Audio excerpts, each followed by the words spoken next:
Today we're showing you an 825i John Deere Gator. Gator was traded in locally here, has just under 1,300 hours on it. Tires on it currently here are about wore out, but we'll be replacing the tires, so the unit is priced with 4 new tires. It does have the power dump bed, power steering. It's got some damage here to the bed. Came in, the park brake is also not working, which that also will be replaced. We'll put a new park brake kit in it.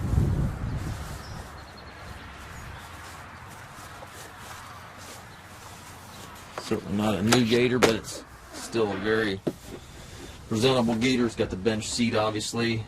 Radio does not appear to be working. Again, power dump here.